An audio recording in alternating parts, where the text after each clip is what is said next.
에레미야 32장 36절입니다. 36절부터 마지막 절까지입니다. 이 에레미야 32장 이것은 어제 그저께 에레미야의 기도에 대한 응답으로서 어제 말씀과 오늘 말씀 이 두 가지 응답을 하고 계시는 그런 내용입니다. 어저께 첫 번째 응답은 이스라엘을 심판하는 그 심판의 원인이 뭐냐 하는 것을 주로 이야기를 했어요. 그게 우상 숭배, 하나님을 떠난 죄악 때문이다라고 하는 그런 이야기를 했죠. 하나님의 오래 참으심을 멸시하는, 하나님이 우리를 오래 죄를 지어도 오래 참는 이유는 딱 하나예요. 돌이켜서 순종하고 하나님의 은혜에 감사하기를 원하는 거죠. 그런데 이스라엘은 멸시함으로 반응을 했습니다. 그래서 이제는 그 오래 참으심의 끝에 심판을 하신다, 그런 이야기예요. 자주 새벽에 말씀드리는 것처럼 성경에 심판 이야기가 많이 나오지만 성경에 나오는 심판 이야기 숫자대로 심판하신 것이 아니에요. 예를 들어서 성경에 심판 이야기가 1000번 나왔다. 하나님이 1000번 심판한 게 아니라 이 바벨론에 의하여서 멸망하는 이 이야기를 계속 경고하며 참으신 거죠. 어쨌든 그 이야기를 어제 했고요. 오늘은 두 번째 응답입니다. 이 두 번째 응답은 뭐냐면, 그런데 왜 밭을 사라고 했느냐, 멸망할 것인데, 멸망하면 없어질 텐데 밭을 사라고 하는 이유가 뭐냐에 대한 대답을 하는데, 그 대답은 하나예요. 돌아올 거니까. 지금은 멸망하고 사로잡혀 가지만 언젠가 하나님의 때가 되면 올 텐데, 그 돌아온다라는 것을 확실하게 보증하는, 그게 밭을 사는 행위였다 하는 거예요. 재미있는 것이 뭐냐면, 밭을 산 에레미야는 그 밭을 소유하거나 사용하거나 그런 밭에서 경작을 해서 무엇을 얻거나 하지를 못하는 거예요. 왜? 에레미야가 죽으니까.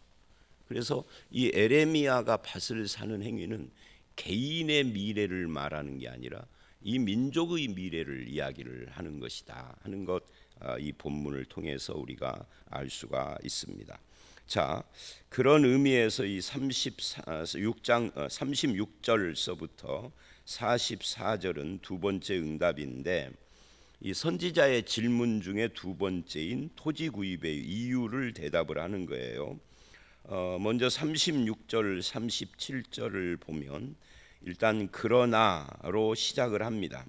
그러니까 이 그러나라는 것은 어제 말씀인 앞에 말씀 35절까지는 이스라엘의 심판의 이유를 말을 했는데, 그러나 이제는 여기서는 또 다른 측면을 이야기를 한다. 그러니까 우리가 자주 쓰는 표현처럼 손의 바닥과 겉, 양면을 말한다는 거죠. 이 심판이라고 하는 한 측면만 있는 것이 아니다 하는 이야기를 지금 하고 있어요. 즉 36절을 보면, 그러나 이스라엘의 하나님 여호와께서 너희가 말하는 바 칼과 기근과 전염병으로 말미암아 바벨론 왕의 손에 넘긴 바 되었다는 이 성에 대하여 이와 같이 말씀해. 그러니까 너희가 심판받았다 하나님께 라고 말하는 이 성에 대하여 갖고 계시는 하나님의 또 다른 계획이 있다. 그러니까 이 성에 대한 또 다른 계획, 이 성을 나라고 한번 바꿔보십시오. 나를 향한 하나님의 그 나타난 어떤 뜻이 있지만 또 다른 이면에 또 다른 뜻이 있을 수 있다. 이렇게 한번 생각을 해보시라고요. 우리는 한쪽 면만 본단 말이죠. 그게 뭐냐? 그게 이제 37절이에요. 보라, 내가 노여움과 분함과 큰 분노로 그들을 쫓아 보내었던 모든 지방에서 그들을 모아들여 돌아오게 하고 안전하게 살게 할 것이다. 이것이 또 다른 하나님의 그 다른 측면의 하나님의 뜻이다. 포로된 곳에서 돌아오고 안전하게 살게 하겠다. 하나님께서 자기 백성을 징계하시는 것이 그 목적이 멸망에 있는 것이 아니다. 회개하고 돌아오기를 원하는 것이고, 설령 회개하지 않는다 할지라도 그들을 영원히 멸망 속에 내버려 두려고 하시는 그런 뜻을 가지고 계신 것은 아니다. 저들이 회개하고 안 돌아오면은 하나님께서 저들을 회개하게 하고 돌아오게 하실 것이에요. 그러니까 이걸 이제 신약으로 가서 우리가 생각을 해보면, 우리가 회개하고 예수를 믿은 것이 순전히 내 의지만으로 된 것이냐 하는 것에 대한 답을 할 때, 뭐 나의 반응도 있고 내가 결정도 하고 하지만 우리 속에서 역사하시는, 그래서 내가 회개하고 믿는 것 이전에 하나님의 역사, 그걸 뭐라고 부르느냐면 중생이라고 하고 성령이라고 부르는 거예요. 그런 일들이 있다는 거예요. 뭐 요한복음 같은 경우에는 위로부터 난 자가 믿는다 이렇게 말을 하고요. 그 어디 나오죠? 요한복음 1장 12절. 믿는 자는 하나님의 자녀가 되는 권세를 주셨다 해놓고 누가 믿느냐 할 때 13절 위로부터 난 자가 믿는다. 그러니까 위로부터 난 자가 먼저인 거예요, 믿음보다. 그러니까 결국 다시 본문으로 오면, 저들이 회개하고 돌아오기를 원하고 그것을 위하여서 지금 징계를 하지만, 저들이 회개하지 않으면 회개하게도 하시겠다. 하나님이 회개할 마음도 주고 회개 안 하면 안 될 그런 상황도 주실 것이다. 뭐 이렇게 생각을 하면 될 거예요. 오늘 본문은 거기까지 가는 건 아니지만, 그러니까 또 다른 목적은 멸망이 아니라 회복이다 하는 이야기를 한다 그 말이죠. 새롭게 하려는 것이다 라는 거예요. 그래서 사람들은 이 히브리서 12장을 보면 이런 말을 해요. 징계가 없으면 아들이 아니다. 그러니까 징계라고 하는 한 측면을 보면은 참 슬프고 힘들고 고통스러운 건데, 다른 측면에 징계 없으면 아들이 아니다. 그래서 그 징계가 없으면 아들이 아니다를 제가 약간 좀 유머라기는 그렇고 약간 좀 농담인지 진담인지 이렇게 표현을 가끔 설교 시간에 하죠. 아니, 남의 자식이 담배 피는 것이야. 뭐 청소년 때 그럴 수 있어. 내 자식은 그냥 지기는 거. 그게 뭐예요? 내 자식이니까 징계하는 거지. 징계가 없으면 참 아들이야. 내 아들이 아닌 거예요. 남의 아들인 거죠. 하나님께서 믿는 자를 혹 징계하신다면 그건 자녀이기 때문에 하는 거지, 멸망을 목적으로 하는 것은 아니다. 정화를 목적으로, 회개를 목적으로, 변화를 목적으로, 또는 성숙을 목적으로 하시는 것이다. 다른 말로 하면 정말 하나님의 자녀답게 만드는 것이 하나님의 진심이다. 그런 것을 지금 이 본문은 말하고 있는 겁니다. 그리고 이제 38절로 41절이에요. 두 번째 뭐 이 본문은 너무 짧아서 첫 번째, 두 번째, 세 번째 문단 나눌 건 없는데, 설명 차원에서 두 번째 문단을 보면 이 38절로 41절 다시 돌아온 백성들과 새 언약을 세우실 것에 대한 이야기를 하고 있습니다. 그래서 38절, 그들은 내 백성이 되고 나는 그들의 하나님이 될 것이며, 그러니까 돌아오게 한다는 37절에 이어서 38절은 그 돌아오면 어떤 일이 일어날 것인가 하는 이야기인데요. 이 표현, 이 38절에 내 백성 나의 그의 하나님이라는 이 표현은 신구약을 통틀어서 하나님의 언약을 이야기를 할 때 꼭 나오는 표현이에요. 그래서 이것이 새로운 언약이다라고 할 수가 있죠. 이게 출애굽기 19장 5절로 6절에서도 결국은 그런 시내산 언약의 결과가 뭐냐? 그들은 내 백성이 되고 나는 그들의 하나님이 되는 거예요. 그리고 예수 그리스도와 세운 이 새 언약, 그것도 뭐예요? 내가 하나님의 백성이 되고 하나님이 나의 하나님이 되는, 이것이 전형적인 하나님의 언약 표현, 하나님과의 관계 이야기를 하는 것이다. 그런 차원에서 이 말도 제가 자주 하는 건데, 너네 하나님, 너네 교회라는 표현은 쓰면 안 되는 거죠.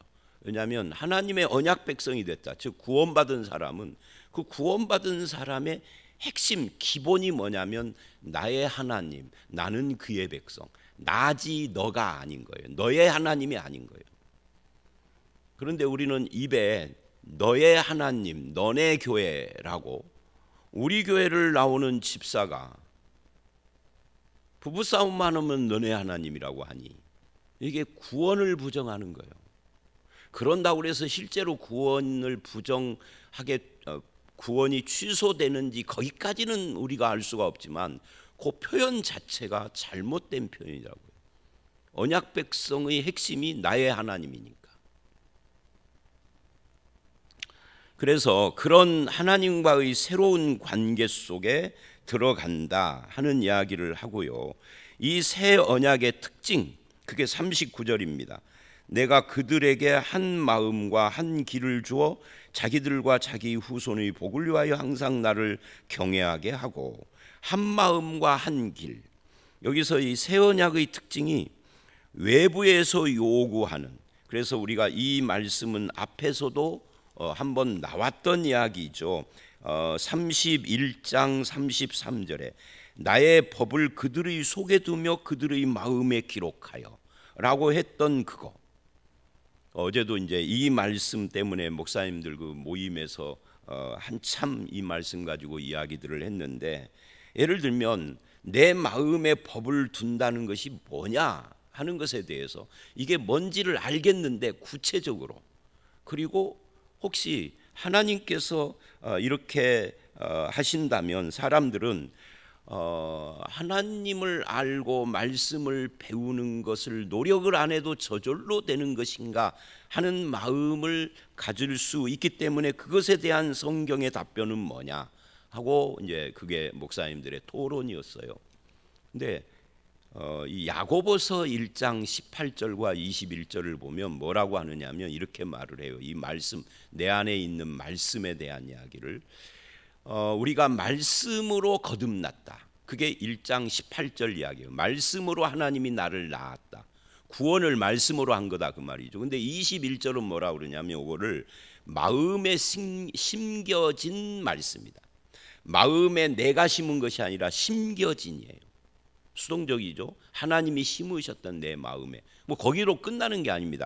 마음에 심겨진 말씀을 그 다음에 우리의 반응 이야기가 나와요. 온유한 마음으로 받고, 그래요. 온유한 마음으로 받고 순종하고 지키며 살아가는 삶이 필요하다는 이야기를 하는 거죠. 그러니까 이 양면 중에 한 면을 놓쳐버리면 안 되는 거죠. 마음에 심긴 말씀을 어떻게 우리가 알 수가 있느냐? 뭐 내 마음을 수술해서 살펴보면 그 심긴 것이 나오나요? 그런 게 아니죠. 온유한 마음으로 말씀을 받는 사람이 마음에 심긴 사람이에요. 이 온유한 마음으로 받는 사람이 안 되면 그 사람 말씀이 심긴 사람이 아니고, 말씀이 심긴 사람이 아니면 거듭난 사람도 아닌 거예요. 근데 그것이 이제 제가 그 어제 토론에서 제가 답변한 내용인데요.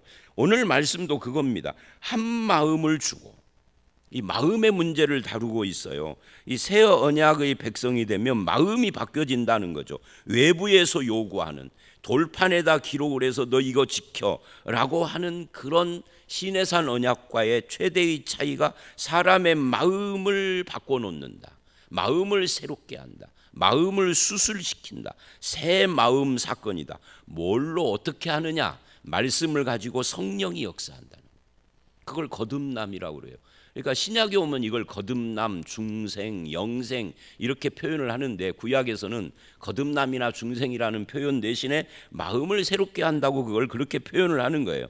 그래서 하나님 백성 전체가 뭐예요? 한 마음을 갖는 거예요. 몇몇 지도자들만 마음이 바뀌는 게 아니라 전체가 한 마음을 갖고 한 길을 가게 하는 거죠. 하나님의 길, 하나님께서 이끄시는 삶을 산다. 그러면서 복 이야기를 해요. 이 복이라는 것이 뭐냐 하는 것을 오늘 말씀은 복이라는 말이 참 많이 나와요. 짧은 그 문단 속에.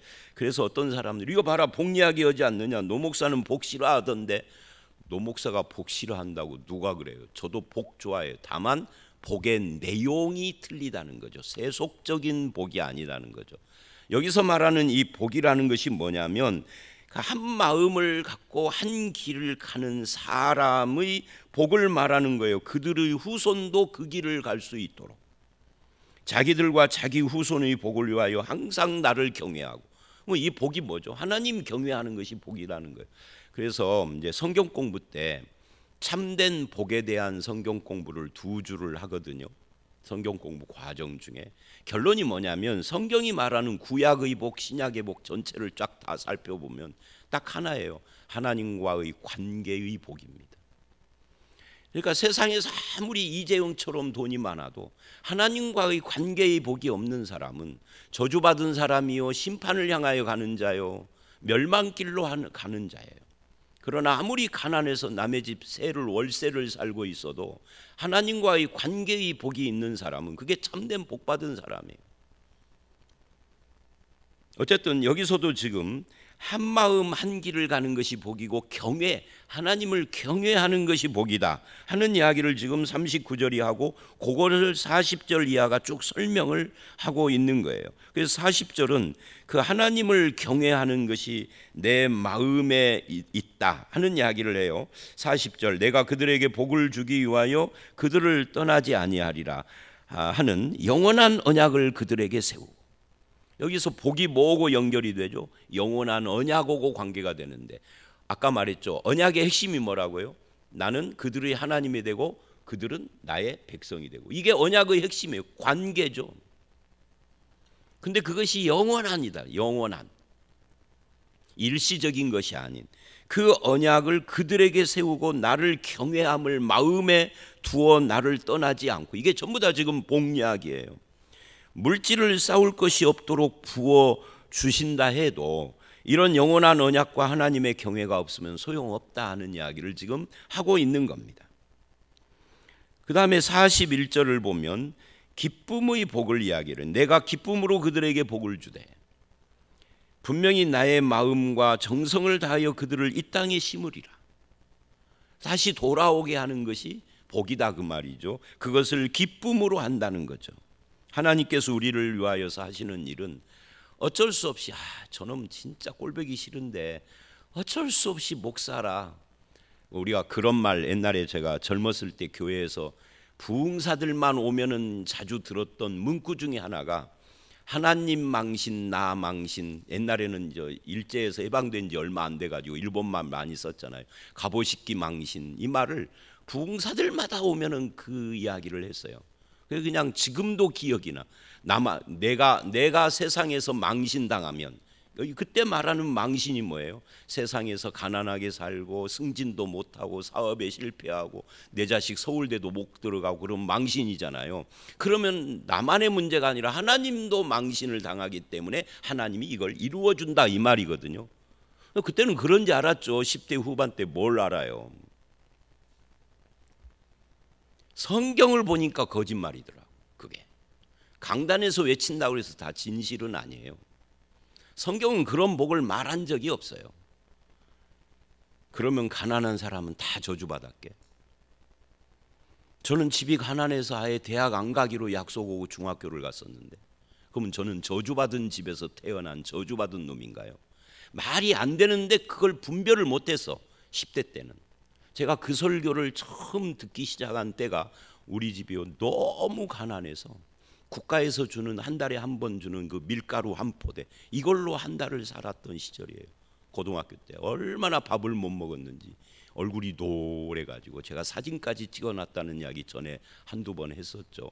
근데 그 시절에 교회만 가면 설교를 부흥회 때마다 그 설교를 들으니 지금 생각하면은 뛰쳐나갔어야 하는데 그 자리에 앉아서 또 펑펑 울었네.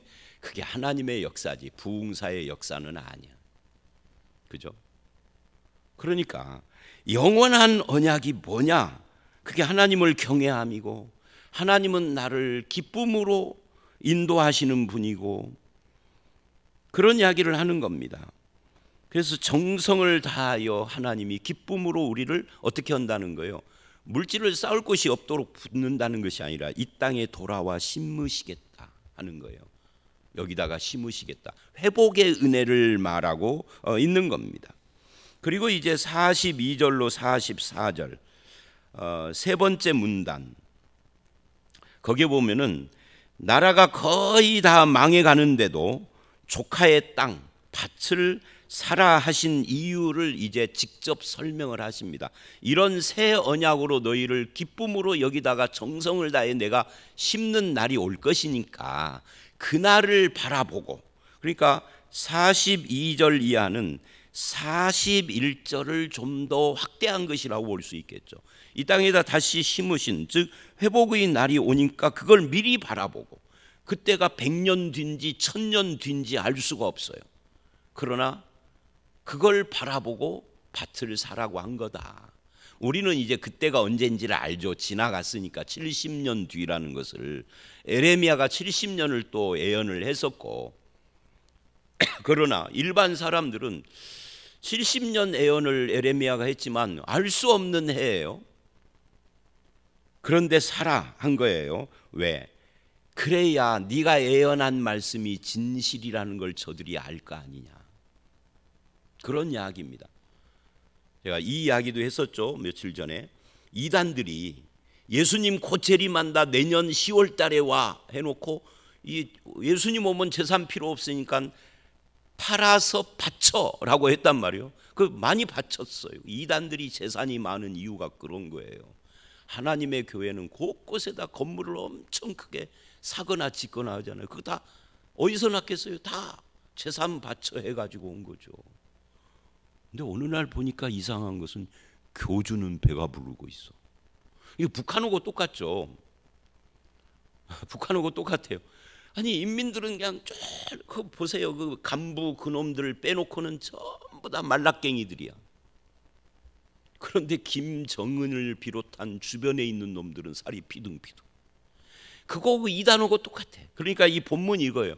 야, 멸망하는데 회복이 있을 것이라고 네가 예언했잖아. 그럼 이걸 말로만 하지 말고 정말 회복할 것이라는 것을 네 돈 주고 밭을 삼으로 증명부터 해라.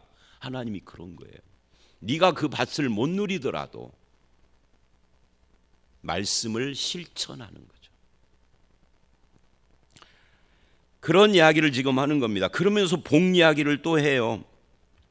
다시 회복해서 정상적인 토지 매매가 이루어지는 날이 올 것이다라는 것을 이야기를 하면서, 그러면서 42절 여호와께서 이와 같이 말씀하시니라. 내가 이 백성에게 이 큰 재앙을 내린 것 같이 허락한 모든 백성을 그들에게 내리리라.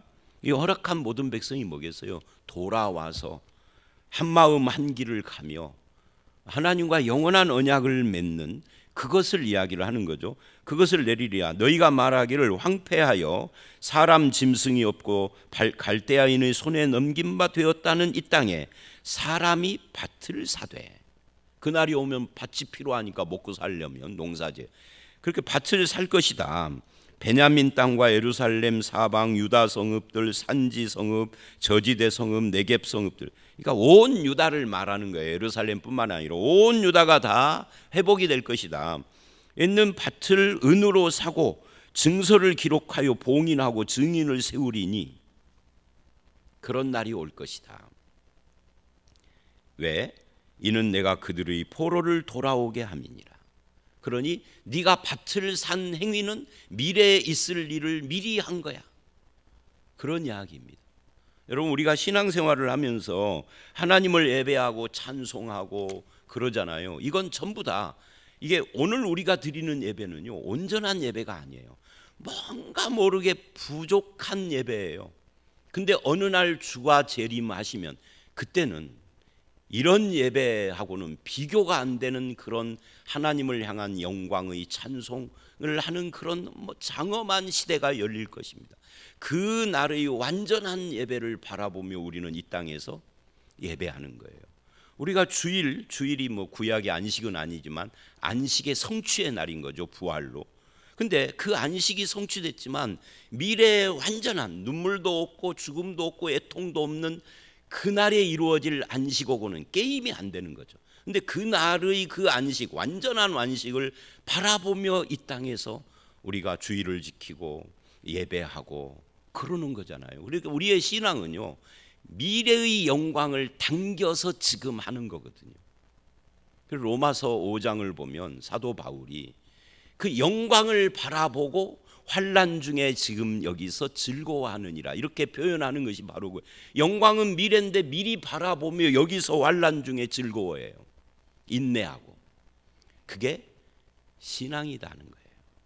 자, 오늘 말씀은 여기까지인데, 그런 의미에서 오늘 말씀은 새 언약이란 무엇이냐, 이 영원한 언약, 우리의 마음의 이 하나님의 경외함과 하나님과의 관계, 나는 그의 백성이 되고 하나님은 나의 백성, 너네 하나님이 아니라 나의 하나님이 되는 이것과, 그리고 그 언약 안에서 미래의 그 이루어질 소망을 지금 당겨서 하나님의 말씀을 의지하고 바라보는 이 두 가지가, 그래서 밭을 산 거니까 오늘 말씀의 핵심이다라고 할 수 있습니다. 저와 여러분도 어느 날인가는 이제 완전히 이루어질, 이것을 이미와 아직이라고 그러거든요.